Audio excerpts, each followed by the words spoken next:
Morning, good morning. So happy to be with you all this morning and just able to be here with you guys. Is an amazing time. Um, I just want to say that, first of all, for those that had the opportunity, um, listen, for those that had the opportunity to be with me early this morning on my live, you got to see a rocket launch live. You got to see a live rocket launch, and it was nothing short of amazing. Nothing the things that we used to see growing up as kids in school. We would all watch the TV, and but watching this thing live was amazing. And I've got a whole word off of that thing. Something that while that thing was going on, while the rocket was launching, it just went, and as it was going up so high, all of a sudden you heard these extra special jets kicking. I mean, these extra special jets. And then so when these jets kicked in, it was like it was pushing out of gravity. And let me tell you guys what it made me think about. What it literally made me think about was sometimes when you want to get out past where everybody else is, you got like nobody else is pushing. I'm sorry, you got our special guests are coming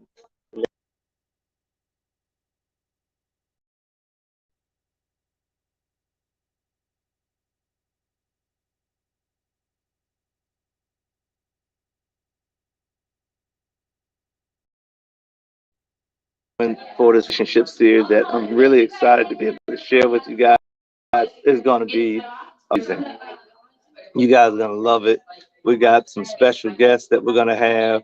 And while we're talking about this relationship series, we got some special guests that are going to come in and we're going to ask questions about it. What does it take to make it in this world and relationship? What kind of challenges have you faced? What kind of advice would you give? So I want you guys to just really just kind of hold on tight. I've got them here with me. You guys can't see them yet, but while they're here, like I said, you guys will see them here in a minute. I'm gonna bring them in on camera. But as we've been doing, I've been on a series for about 6 weeks, and during that series, we just had that opportunity to really just dive in on the things that cause relationships to break, the things that cause them to crumble. Everybody has a relationship, right? Um, be it friends, family, whatever it is, everybody has these relationships. But when you're serious about having a relationship, it's not the good times that you have to learn how to conquer and enjoy. It's those times when you don't agree, when you feel like throwing in the towel, when you push to your limits. How do we deal with those parts? So I'm going to put my camera down here in a minute and we'll look at some parts. But I want to introduce some special guests whom I love very dearly and whom I respect individually and as relationships. Had just the opportunity to be able to just watch their relationship just grow, evolve, mature, and then watching them be able to mentor others in relationships.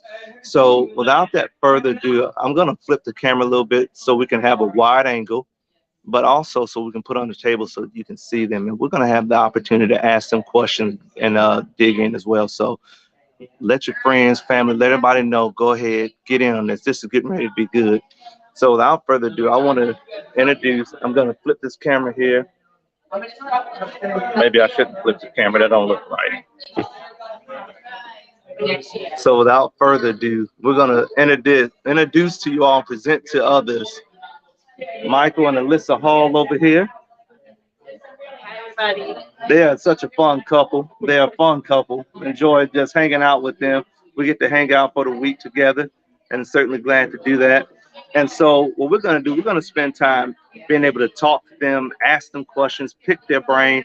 So, we're going to have a little fun with this morning. Is that cool with y'all? I'm glad it is. Look, I hope it is. And so, we'll just spend a little time being able. That flipping doesn't work at all. So, how about y'all just tell us a little bit about y'all relationship a little bit.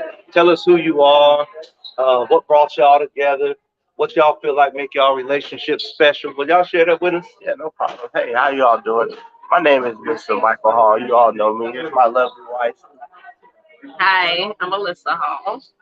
Hey, and we just wanted to come and be able to shine some light on our relationship, and we love to share our triumphs, our victories, and we love to share ours as well.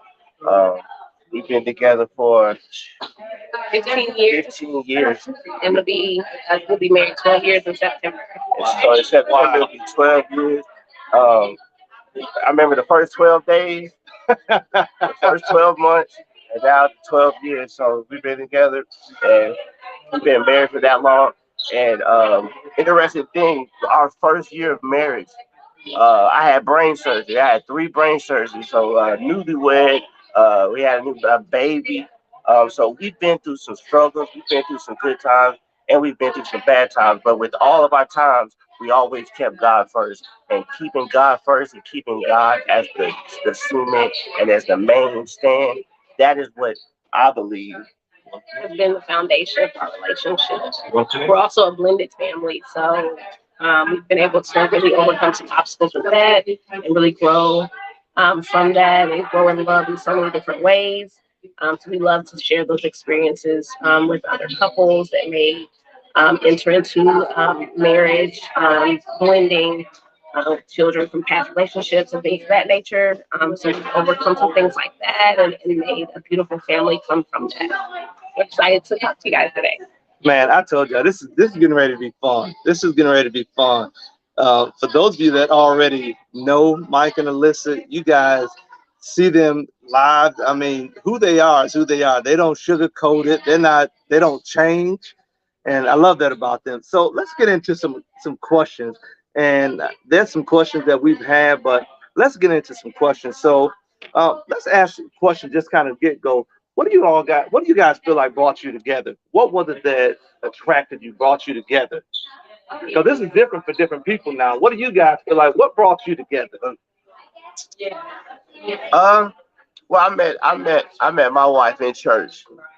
Hallelujah. Church girl. She's a church girl. I met her in church, and what the one thing that drew me to my wife, I knew she was gonna be my wife when I saw her, and I saw her standing up, and I saw the silhouette of glory around her. No, but seriously, I just saw how much she loved God and how she loved to worship and how she didn't care who was around. She didn't care what was going on. She would worship God, and that was so attractive to me. Besides everything else, you know, but that was one of the main things that, and it always draws us back to each other, to become one, and to go back to our first love, and that is God. So when we worship, and when I saw her doing that, that would do me. All right, listen. How about you? What was it? What was it when you saw Mr. Hall walking around? Well, when I initially saw Mr. Hall walking around, I was still in college, so he had been in the military, so he kind of established adulting, and I had not done that yet, so that was attractive to me because I hadn't been in a relationship with anybody outside of somebody that's in school and before the college students together. So I was actually excited. I felt like it was going to be a nice adventure. I didn't know where it was going to take me. If you had asked me on day one, Mhm. if we would have been married, I thought we were just about to have a really great summer. So I used to visit my sister and her brother. But a great summer turned into a lifetime. I don't know, something so charming. Yeah. I don't know. You have conversations with people, and then sometimes you get a silence, and you feel like you run out of things to talk about. We never run out of things to talk about. When anything happens, he's the first person I always want to call and tell. So That's cool. we just really became friends, and then it just kind of grew from there. That's cool. So, you're hearing it, and one of the things that's interesting about relationships, different things draw different people, right?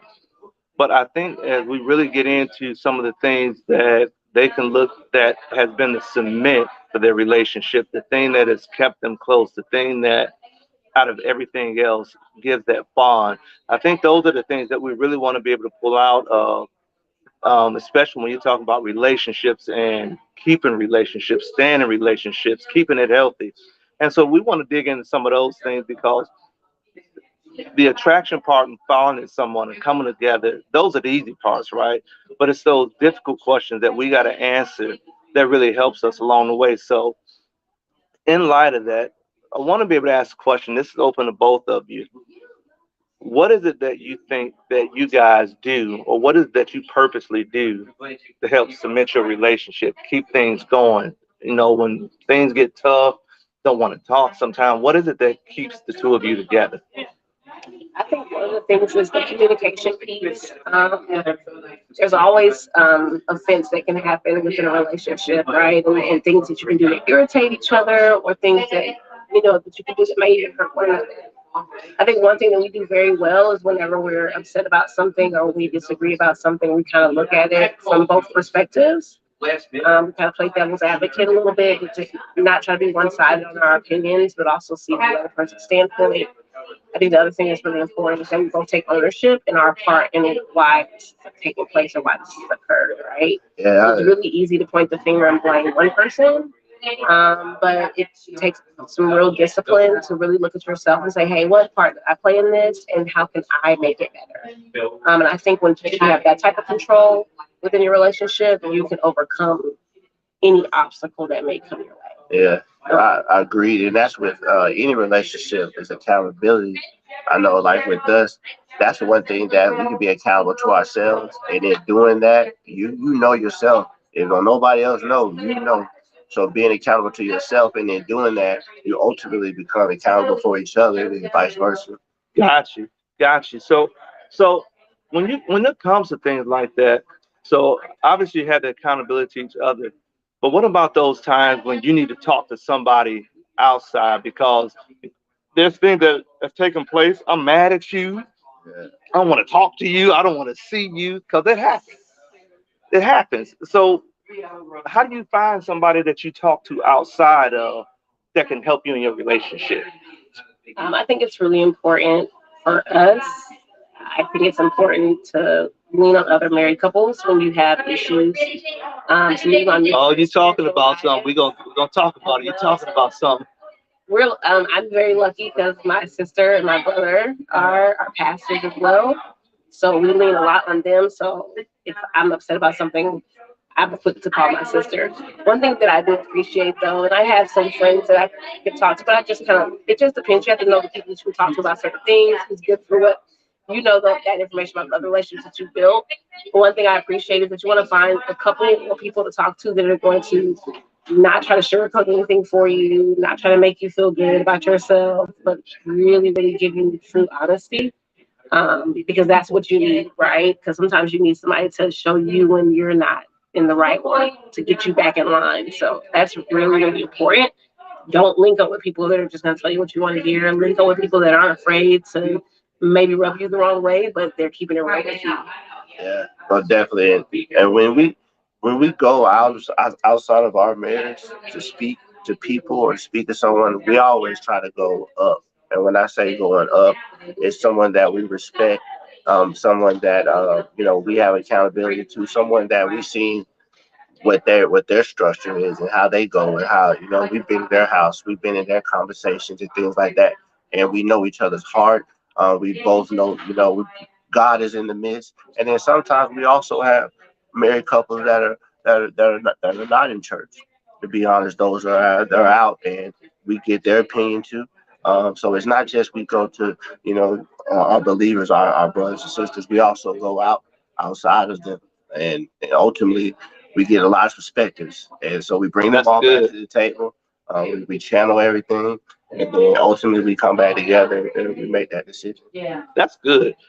So interesting. So I'm gonna ask a question, then we're gonna evolve a little bit, just kind of in preparing them.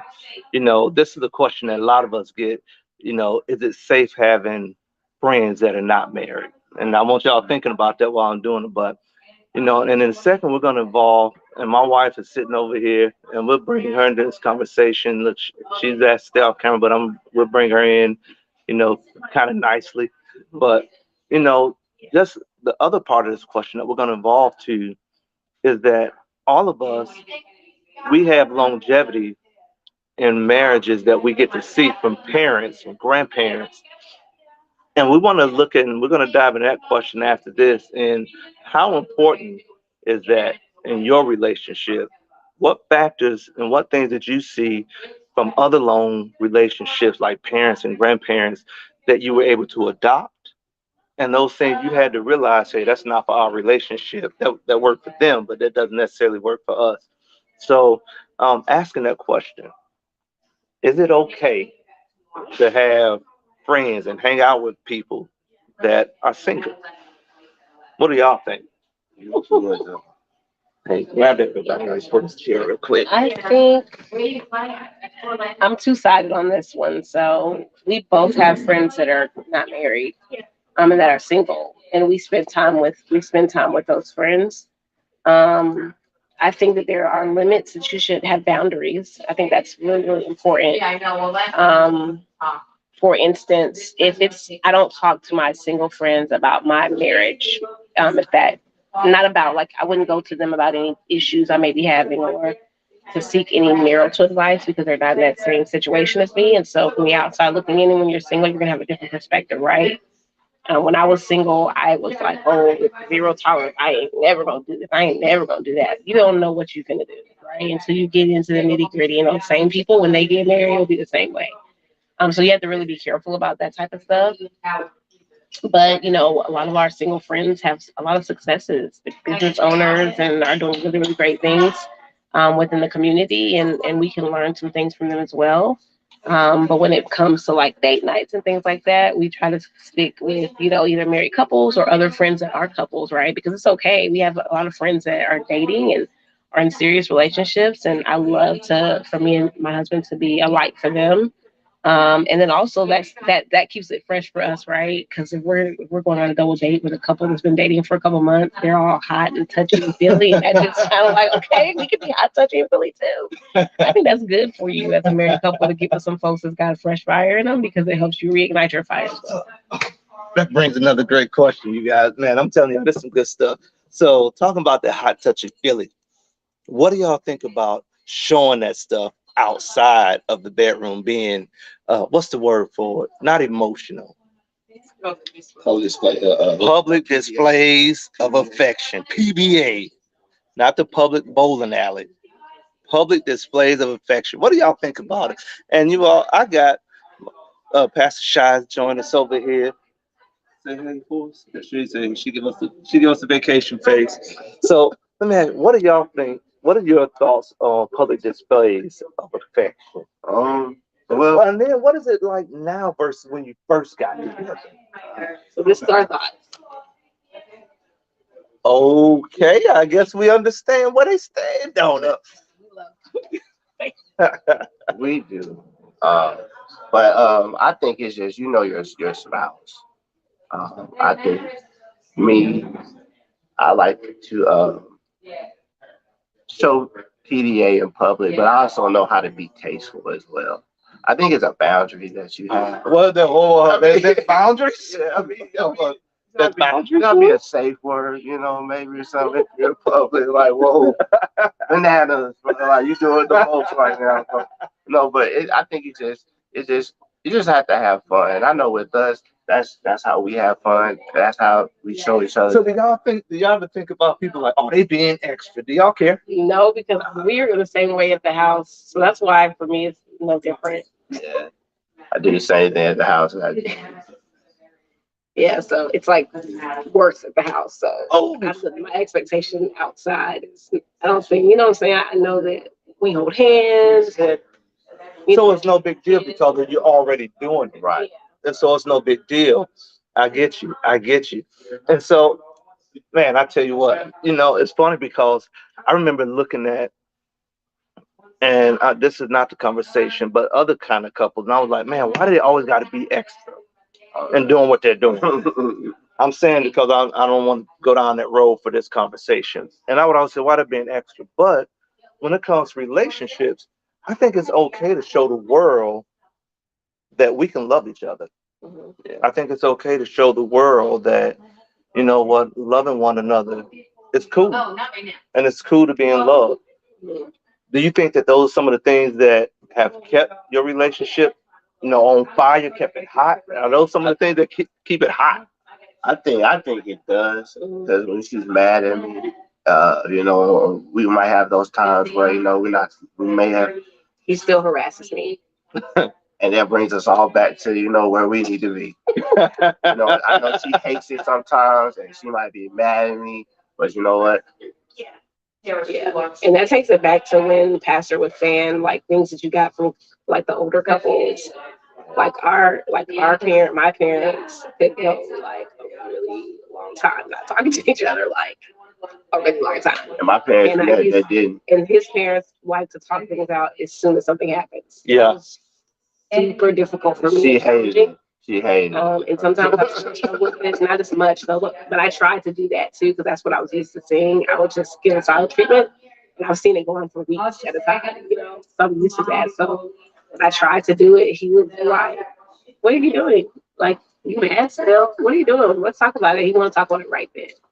But I think we found a good happy place. Like he might give me 20 minutes and maybe 30, but I need to be ready. It'd be like, Move on after 30 minutes. don't do that. Yeah, no. Let me tell y'all why.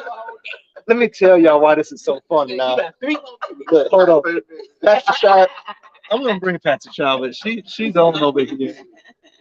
Look, so I'm gonna bring her to have her talk some because here's what's funny. We had the exact same thing. Am I right? We were kind of the same way because as Alyssa told you, her and Pastor Chiquita are sisters, and so they saw some of the same thing. And I was kind of like Mike saying the same thing. My parents, they had it, and right afterwards they talking, and let's deal with it right then and move on kind of deal. And I remember early in our relationship, I didn't understand what it was she was doing. I'd be like, "Oh, you still mad?" And then she thought she was like, "Don't patronize me." But so with that being said, how did you filter? And I'm asking, the three of us, the three that are here, how did you filter what you were going to take from what you saw and say, yeah, we can use this in our relationship. That was good. Or you know what? That doesn't work for us. How did you filter that kind of stuff? That's open for anybody. How did you filter, looking at what you saw growing up to say these are things that, yes, this is going to work good in our relationship. And then, no, this right here doesn't work.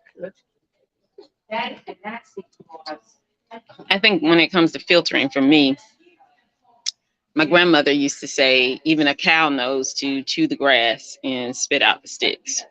And so I think you have to know what things to really take in and deposit, and then what things to really just let pass through. And you don't hold on to that. And I think every couple has to you have to find what works for you. And that may mean, some trial and error. This didn't work just because you saw it or you experienced it growing up.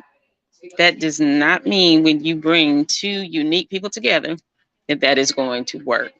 So you really have to learn to process things and then listen, expel what you don't need and expel what's not working for you as a couple, and then hold on to those things that really do work.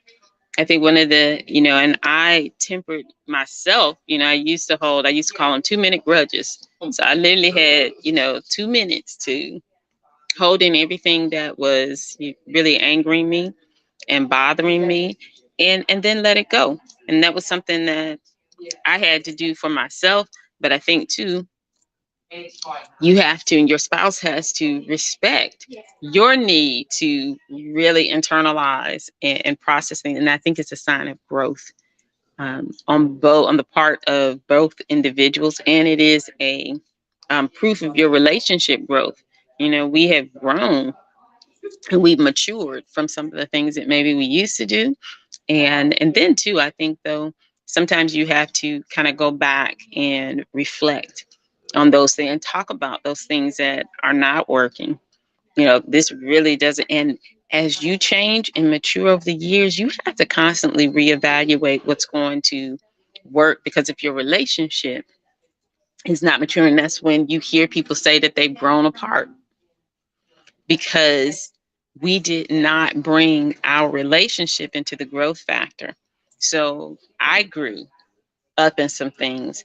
And when you experience maybe your spouse didn't grow up at the level that you did, and you never stop to really talk about, okay, yeah, this used to work when we were in our 20s. But now we've been married 26 years. Don't listen. I don't want to wrestle in the floor no more. My bones hurt. I got to think about when I get down, how I'm going to get back up. So you really have to think about those things, and you want your relationship to grow and develop as you're growing and develop. And one thing I will encourage you in is remember that anything that's not growing, they're doing the opposite. It's dying. So always think about your relationship really growing. Man, that's good. That's good. So, question, and I know we're coming up on time. We've been doing this about 25 minutes right now. A question for all of us. How important is me time, your personal time? Or and that me time might and I don't want to, you can tell what you want to include, but how important is that me time, time away from and being, oh, look, past the child reaching for it. How important is that? And we'll kind of get it around there. So I'm going to take this, and I have conversations with women, with the wives all the time. In fact, I had a conversation about this very topic 2 weeks ago because I think women need personal time and me time differently and experience it different than men. I can go in my bathroom and I can be in my bathroom for hours in the bathtub. I got my music candles, and my husband never understood that. It used to bother me. He's outside the door and I'm just like, listen. However, let me say this is women are nurturers, so we're used to giving and giving and giving. So for me, it's very important that I pour back into myself. It really is a state of health that I really spend time pouring back into to me, and also just letting my mind empty. I need a time to just not think, to not be needed, to not be pulled on. And I think that we have to respect that. So personal time and me time is critical for me. Um, and then I'm gonna pass this. Yeah, yeah, we'll hold it there so that everybody can. So let's hear from y'all. Me time. You want to go? How important? I think it's really important. I think that at the end of the day, you didn't always start out together. You started out alone. So Hmm. Okay, there we go. I don't think that you should. No, I think that's good. I don't think that you should. Yeah. I don't think you should take that away from people.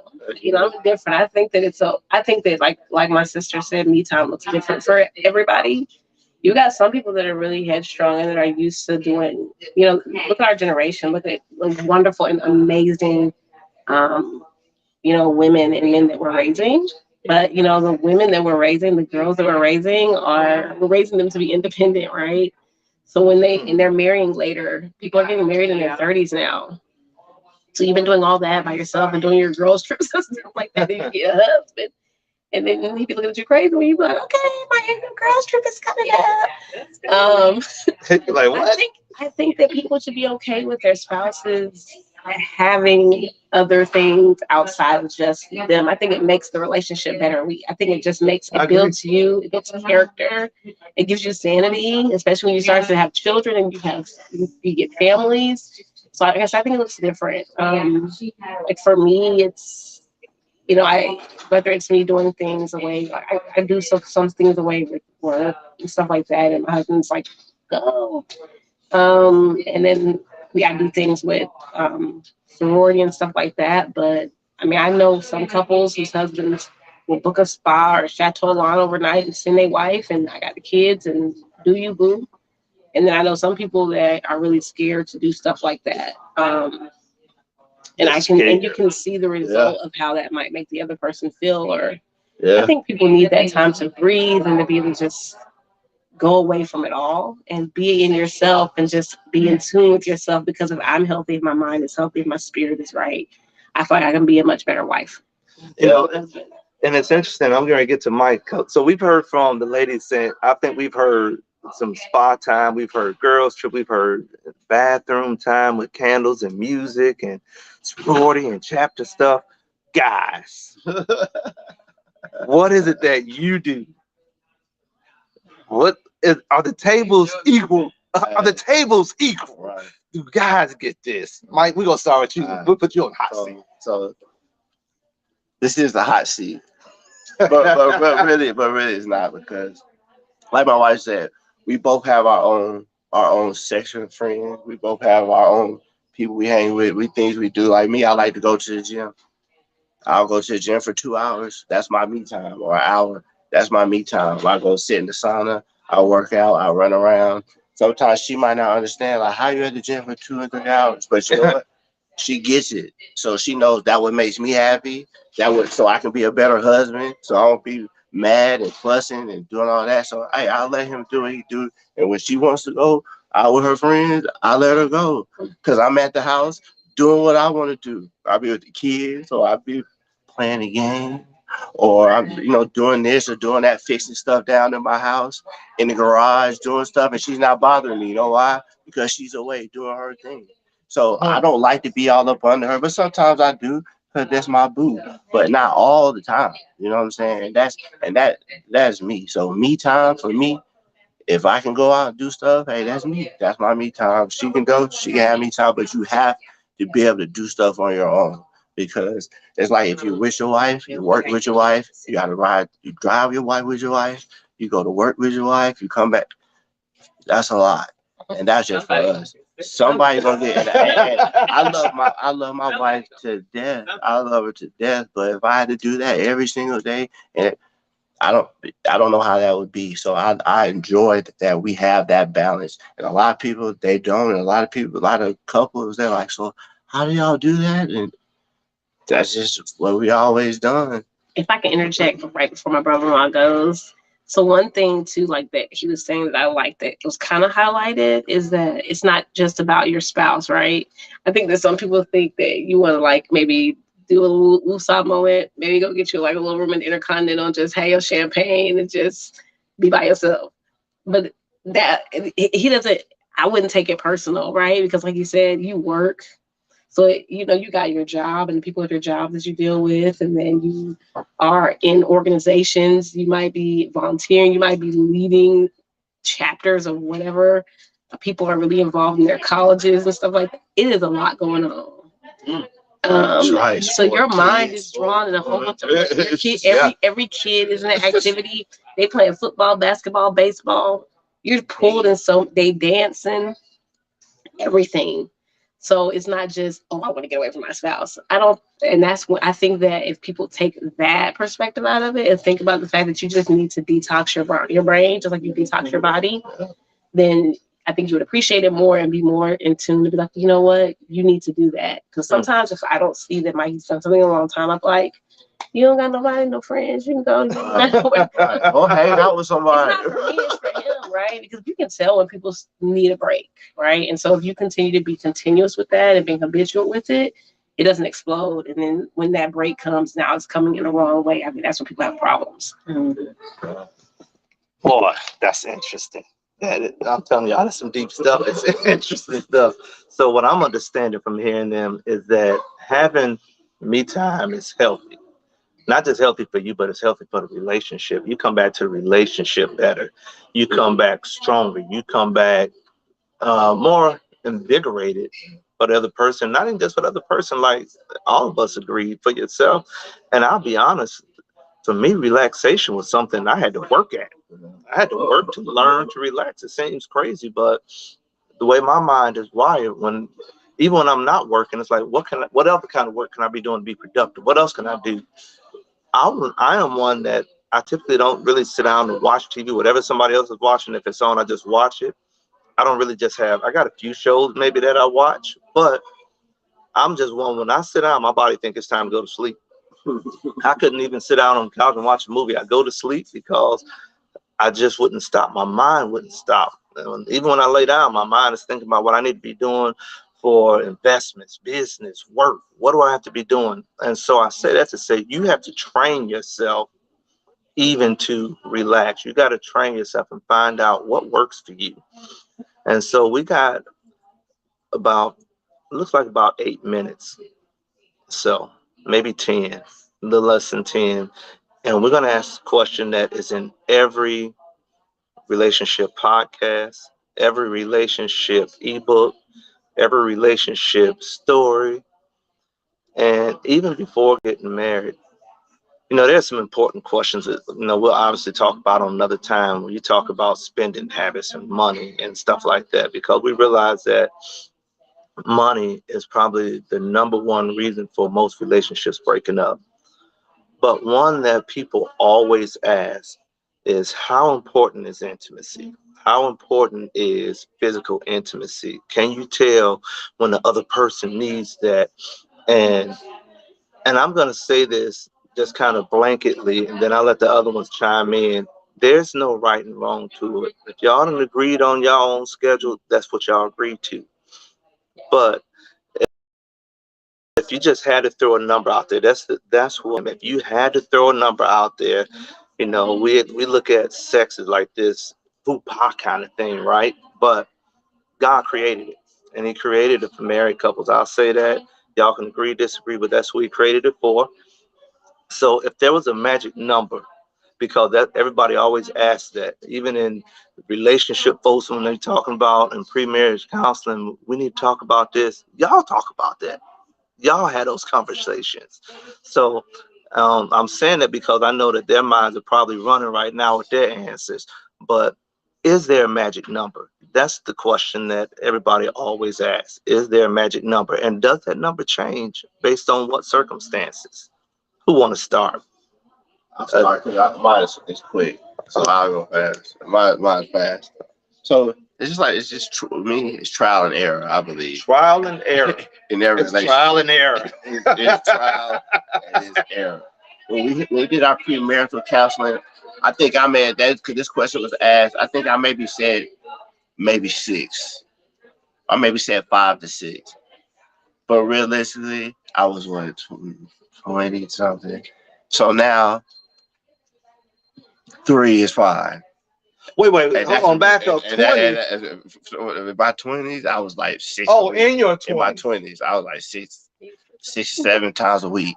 Now that I know, if you know, being realistic, about 3, and 3 is pushing it. Hold on, I'm just saying. Hold on, what caused that? It's just. I think it's just be a lot going on. It's a lot going on in life. We tried. I mean, it's a but lot. We got the babies be crying. And that's why you gotta knocking on the door. Talk about it. You gotta have Jackson, I tried to do this. the me time. That's why you gotta have the me time. You gotta have date nights. You have to schedule these things because the day to day. Y'all listen, they telling y'all how to keep your relationship going. Talk about that part. The day to day, you might not be able to get it in.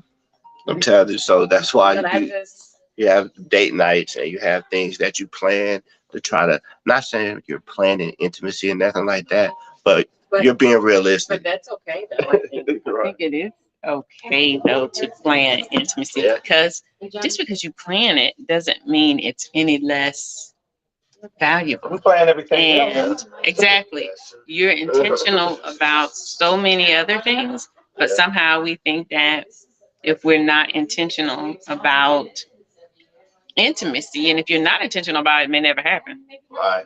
But somehow we seem to think that it takes the luster away from it because we planned it. But just remember that you're intentional about so many other things. I think it is important to be intentional about that as well. Okay, we'll bring it back around to you. I mean, I agree. I think that it's okay to like the date nights we know that gonna be. So but the other thing too is like I like to, also keep it fun too. Like this is for the ladies. You may disagree, but give me y'all some ladies. This life that's going on, sometimes your husband might come and just do a little rub. You know what it means, right? You know what the rub means. Some people are quick to be like, stop.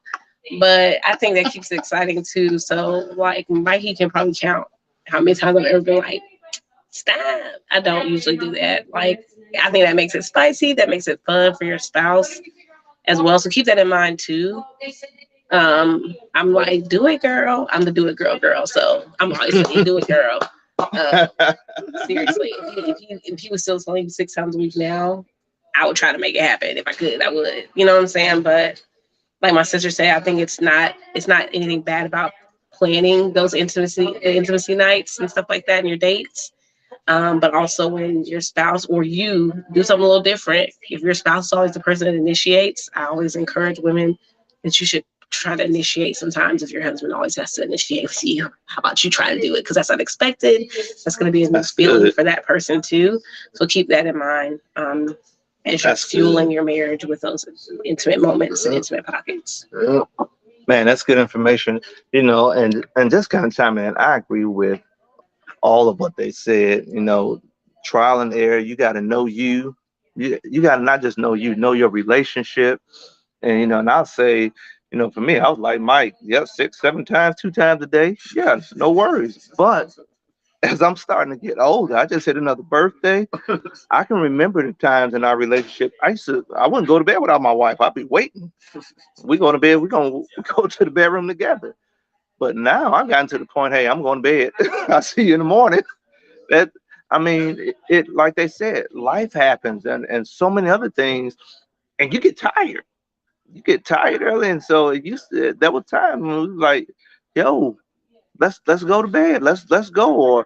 Or my wife send me a text, or I send her a text. Meet me over here. Let's go to the bathroom. Meet me in the bathroom. I know y'all done had that. Y'all done been there. But as life happens, you get older and you're doing other things. Not sometimes we could be like, hey, I'm going to go to bed. See you in the morning. But we have to be intentional about it. I want to, as we get ready to close this up, I want to be able to say thank you to our guests that we've had, Mike and Alyssa Hall. But y'all want to have any closing words? Mike and Alyssa Hall, my wife here. Would y'all like to have any closing words as we're talking about relationship? I think just with us, God is truly at the center of everything that we do in our relationship. And I know I've been in a previous relationship without God, and I've been in a relationship with Christ. And for me personally, I understand and I acknowledge and I see the difference. And I think that's what helps. That what helps me to be able to, at those moments where I might be stubborn or I might think a certain type of way, it humbles me back and it lets me know that, hey, what I'm saying, it's a bigger picture. And God, He's the bigger picture. And if we're striving for that, and everything else, it truly falls in line, especially with our relationship. I agree. Yep. Keep God first. Continue to communicate with your spouse. Um, as you grow in I think that just because people have been married for, 12 years, I'm learning new things, right? We're continuing to grow and evolve into new things and everything's always changing. So my spouse's style has changed. That's just an example. Because I know some people are like, oh, you should know me. It's been 20 years, but in 20 years, you don't dress the same. You're a different person. You don't get your hair cut. You're a different person. You're a different person. So it's important to take the time to invest in knowing your spouse. I think that's why the dating is important. That's why you can't stop dating, because your spouse is always changing. Our interests change, and I think that's important too. Keeping God at the center, we also make sure that we are, dating each other with the intent to learn more about one another, and learn the different things we like and to love, and so that we can continue to feed on that and encourage those things too within our relationship. So, I know last minute. And I'll say this, and again, definitely huge thanks to them. As we get ready to close for the day, we will come back again. And next time we come back, I really want to deal with one of the things that's really, I think, plaguing relationships today. Again, we've talked about those things that keep us together. But what's really important now, I need to make sure this is expressly clear. There is no difference in the divorce rate, whether you're saved or unsaved, whether you're in church, out of church, in Christ, out of Christ. And to me, that's staggering. It should be a difference, but there isn't. So that tells me that whether you're in Christ or not, we deal with the exact same things. So the question that we're really going to look at dealing with next time, those times when you're ready to throw in a towel, those times when you don't want to talk, you don't want to see the other person, what do you do at those moments? And what have you done to keep your relationship together? What did you do to save your relationship? Because that's the question that we need to answer now. So many people are ending relationships. What do you do to keep those relationships together? Thank you all for being with us. Love you all. This was a great time. Again, super thanks to my wife, Dr. Chiquita, and Mike and Alyssa. We've had a great time being with you all. I'm praying for you. I love you all. Praying for your relationships, and we look forward to seeing you guys again soon. Bye.